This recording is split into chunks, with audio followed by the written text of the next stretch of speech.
Hey guys, it's Going Bananas here. I just want to do a quick video talking about player coaching. First off, I want you to know this is not a video bashing player coaches, nor do I think all coaches are ineffective. I do think they're useful to a certain degree, just not as helpful as some may think. I'm strictly talking about one-on-one coaching as to like a full team coaching because those are completely different.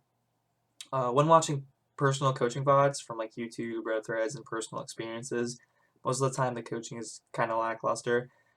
This is not extreme. It's not entirely the fault of the coach, but more so of the game. If we compare the coaching to like a MOBA such as like League, you can understand my point a lot better. In League of Legends, you have the draft phase, learning when to pick the right champion. Do you want to pick a champion that works well with your team, or do you want to pick a champion that counters the enemy team?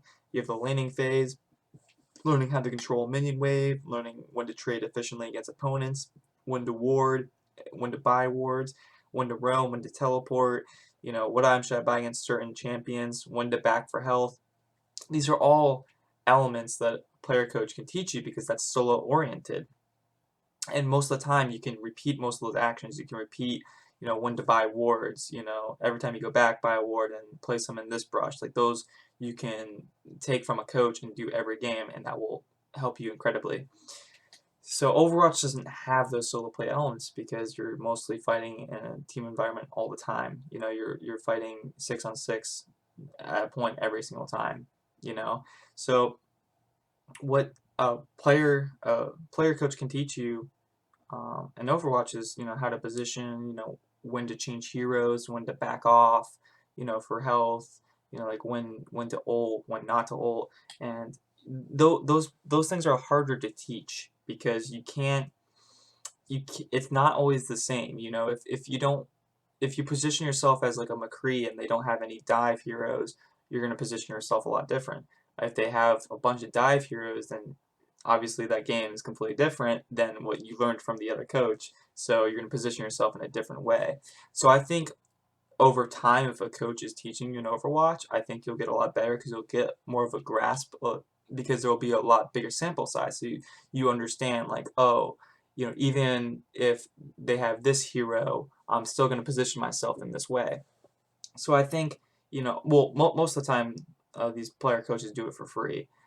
So that's cool. But the thing is, sometimes they even have a VOD that's like 2 hours long or like 1 hour long, and they really don't cover that much. You really don't learn that much from it because, the game lasts for so long and they're not going to be making mistakes constantly. So they should really just take, bits of the VOD and just put them all into like a 5-minute video, or like a 10-minute video and show them like, all right, well, here's all the times you positioned poorly, and here's all the times when you screwed up your ult, and that way they can, have an easier time with the VOD because they're not going to be losing their focus. They're going to stay focused during that 5-minute, or that 10-minute time. I think the biggest issue is aim. Some of these people that are doing these, VOD, they they're really bad at aiming. They're asking a player coach to help them when they're not really helping themselves, and that's the biggest problem. Is that if you really want to improve, just work on your aim. Do an hour or 2 hours a day on training bots or doing anabots, headshots only. That will really help you improve your elo. There's plenty of people who are in Diamond, who are in Masters, who really have little to no knowledge of the game, but they're there because of their mechanics. They're good. They're good enough to kill people, and that's why they're there. So, obviously that stuff will come to you in time, and that I think player coaches are good in a way, but they aren't the same as League of Legends. You aren't going to get the same amount of knowledge. You aren't going to get the same experience. So those are just my 2 cents on that, and I hope you guys have a good day.